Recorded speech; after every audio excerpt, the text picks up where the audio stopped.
Are you having a beautiful day? I'm sure you are. Not if you are a cabinet member who might have misappropriated iron sheets that weren't meant for you, but that were meant for the people of Karamoja and other places in Uganda where people are struggling. So the iron sheet saga has everyone really excited right now, Olive, and you and I have spent quite a bit of time talking about it on the show. And that story now has a new development. Apparently, police is summoning the speaker, Anita Among, as well as 12 ministers and 13 MPs over this scandal. Can you believe it? Oh my God. That's a lot of people to summon. Yes, but all of them are what? All of them were colluded. All of them took the iron sheet. Yeah, well, they have a case to answer. And, so in summoning them, I guess they have to now be questioned and grilled so that they can explain their role in all of this. Of course, to be summoned doesn't mean you're guilty. Yep. It just means you're a person of interest who may have useful information. Exactly, that an investigation has been commenced and that you have a few things to tell the police. All right, now it seems like the situation is escalating, and I've never imagined that it would get to this point because to me, iron sheets seem like a small issue. Not if they are about 100,000 iron sheets. So, of course, no one is telling us how much was spent in buying them, but that could be quite a huge amount of money. And like you, in the beginning, I honestly never thought that this would actually make news for close to a month. But then, like COVID-19, when it started, we never knew it would become what it did. And because you mentioned COVID-19, I feel like the point is made even clearer. It just feels like there's been billions of shillings misappropriated in various other schemes, whether it be COVID recovery or COVID interventions.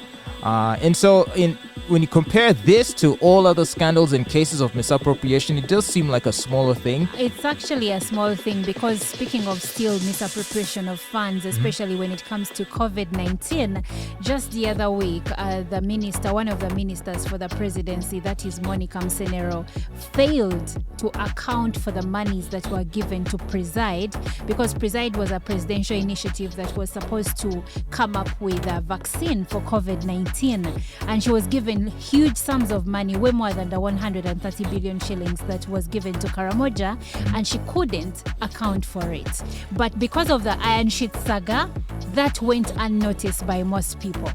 So I'm almost believing the Prime Minister when she says that there could be like nefarious people involved that are utilizing this scandal to get to her. Yeah, it almost feels like a witch hunt. Of course, she has a point there because let's face it, many people, including us here, when she was appointed as Prime Minister, many people actually doubted that she could do the job, and maybe she's trying, and some people do not feel good about that. So what do?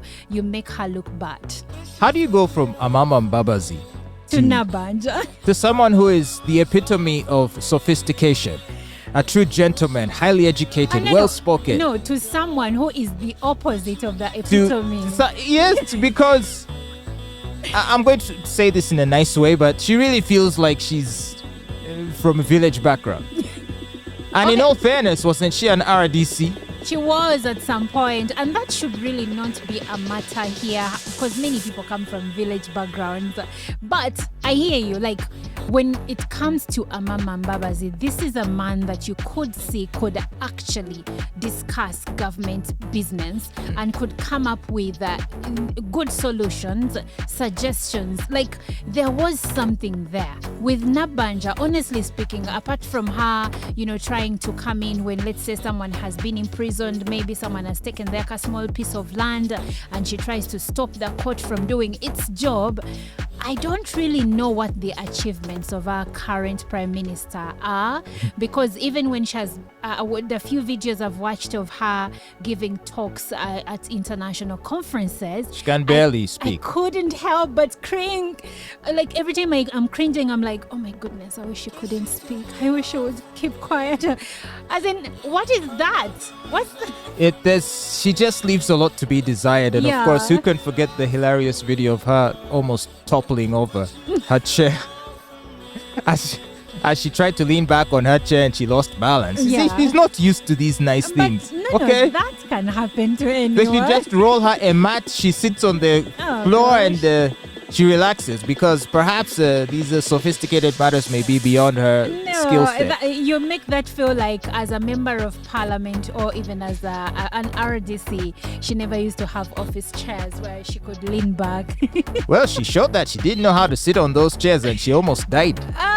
I think the chair Right. was broken. But remember the conversation we had sometime this month, where we said that in as much as we want women to be, in certain positions, whether in government or the private sector, it should be women that the public has faith in. So don't just put a woman for the sake of having a woman, get a high quality woman. Exactly. Would you agree then that if you are incapable of finding a high quality woman, you'd rather just put a man there? Yeah, if you're incapable. Instead of just if you have a dozen candidates vying for a job, Yes. and the one woman candidate that's on there isn't very good, don't put her there just so that you have a woman. I agree. If the woman is not credible, then don't give her the job. Give it to a man. Because when people talk about equal opportunities in the place of work or in government, what we mean is that pick someone that will do the job. Don't just pick a face. When the president made Jennifer Musisi the executive director for Kampala, she was good. She could do the job, only that it became political. But she actually was good at her job.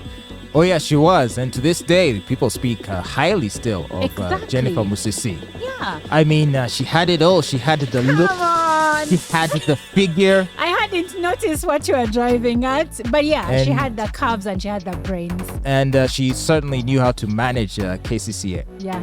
Okay, well, I don't know. Perhaps in our next life, they can make her the prime minister. She certainly would do a much better job. There'd probably be less corruption. But maybe she'd just quit because she'd be tired of it. Because remember how frustrated she was? I remember her suggesting that there was a lot of politics involved in Yes. her running of Kampala City because she was constantly battling with government bigwigs Yes. who all thought they could just walk all over her. It became way political, and at some point towards the election, she also became cannon fodder for the president himself, where he was blaming her for mismanaging the city. Can you imagine? After the Yeah. great job she did. Exactly. What a shame. Well, as for our current Prime Minister, Robina Nabbanja, and the rest of the team that are going to be summoned by police, including the speaker, wow.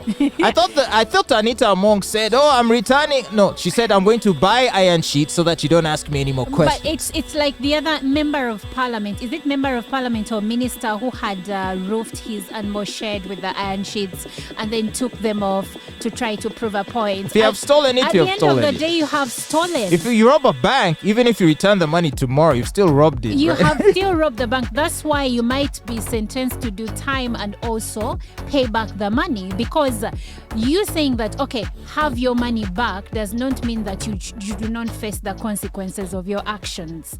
Yeah, someone should tell them.